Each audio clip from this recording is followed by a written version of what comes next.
so one of the things I got a question about in that is, what are the type of things or exercises that my masters did to be able to develop themselves? So when it came to, I'm going to start with John first, and then I'll talk about Tim. When it came to John, the truth is, other than things he's said and things I've observed him do or things he's talked about, you really never saw John practice on his own per se.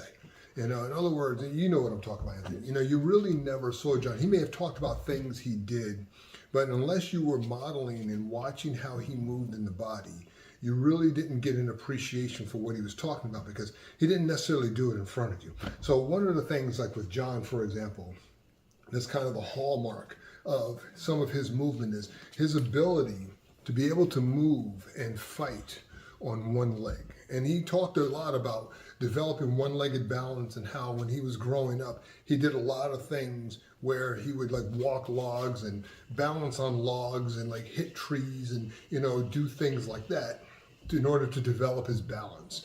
And so, again, a lot of those things are hard. And of course, there are things he learned from studying with, Ik Jo Kang, things he learned studying with Wei Sun Liao, and of course, things he learned obviously from training with his father.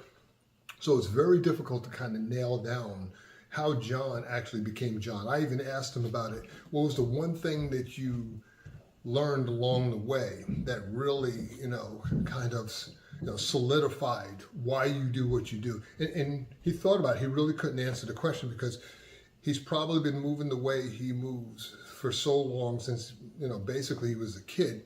There's no way for him to know what was exactly kind of that aha moment. So that is a little harder. Now with Tim, because John trained Tim was a little easier. So I can only talk about things that Tim did with me that helped me. So one of the first things Tim did with me was getting me to control my body. And the reason was he understood intuitively when watching John. So for example, if I'm working with Anthony, if Anthony is moving and controlling his body within the natural range of motion of his body, he can actually deal with 99.9% of everything I'm doing because all he's doing is dealing with my motion. But in order to deal with my motion, because he's given up size, he has to move his body, but he has to also move in an efficient manner to not create so much space that allows me to use my reach advantage. So Tim, because Anthony's about the same height as John in the same reach, and I had pretty much almost the same reach as Tim did, Tim observed from working with John that John didn't move a lot when he worked with him. John moved as little as he needed in order to be able to deal with Tim's reach advantage. And so one of the things you can do, thank you very much, my friend, is learn and practice how to not move more than what is necessary. And one of the things I always get people to do to get them over this is a thing I call stripping, which is not the same thing that used to happen outside the front gate of Camp Lejeune, right? And so getting people to just stop moving at first. So one of the things Tim first said to me when I first started working with him and he first started teaching me, Tim would bring me over and say, okay. And Tim would say, okay. First he would feel what I was doing and say, okay, stop moving. And he would just tell me, just stop moving.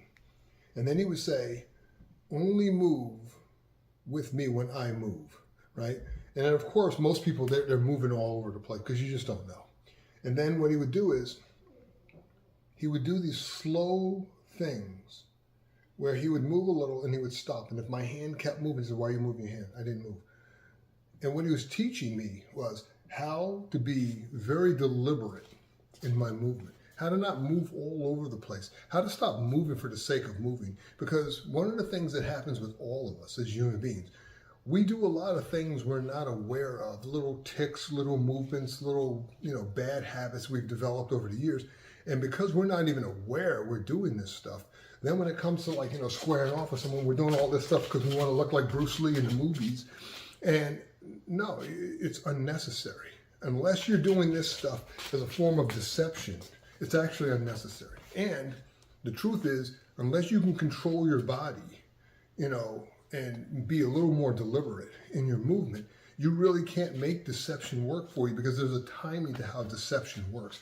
So his big thing was getting me to stop moving so much. So one of the things he would have me do, just step back for a second so I can put this on camera, is, he would have me stand there with my arms in a position like this and not moving at all. He would just have me there. And then he'd walk away, go smoke a cigarette or something like that, drink some coffee. And he would just have me standing here. And then when my arms would get tired, when they're like this, he'd walk over and he'd bring my arms back up. And what he was doing was not only getting me to be still and stop moving unnecessarily, he was also developing the muscles in my shoulders, whereas my arms were, pretty much relatively relaxed. Obviously, they're not totally relaxed, because in order for my arm to be in this bent position, I have to be using some muscle. But getting me learning how to relax as much as possible and hold my arms here without moving. And the reason is, so when I wanted to move with my hands in a very deliberate manner, wherever I wanted my hand to be, I could place my hand where I wanted to be and stop exactly where I wanted to stop. So I would just stop overcommitting in my movement. But you first got to stop moving all over the place. And that was one of the things he learned from John. And that was stop moving all over the place. And that was one of the things he taught me.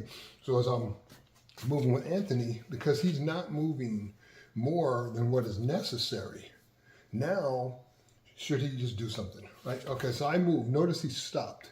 And notice how far I had to get out of the way. Continue, my friend. Okay, I'm going to get popped. What allowed him the opportunity to do that was because he's learned to not move more than what is necessary.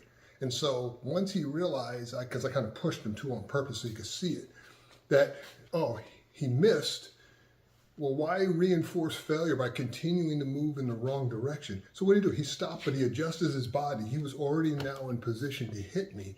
And so in a real situation, that would be tough for me to deal with, because until I stop all this nonsense trying to control his arm, I'm not doing anything else with my hands. But because of his ability to move as little as he needed, no matter what I'm doing here, it allows him now to have enough range of motion in his body, because he's given up reach, that should he have to move a little more, he can move as little as he needs to defeat what I'm doing without creating so much space, which of course then creates time for him to recover and get back into the fight. In my next video, I'm going to go over some other things, but I just wanted to kind of introduce this understanding, because it's actually really hard to look at what John used to do, because a lot of stuff John did, he never really taught per se. There was just stuff he could do, and he would just kind of demonstrate and describe it and describe what was going on in his body. Whereas Tim, because he had to learn from John, had a very deliberate way in which he went about developing the attributes in his body necessary to do the things he wanted to do.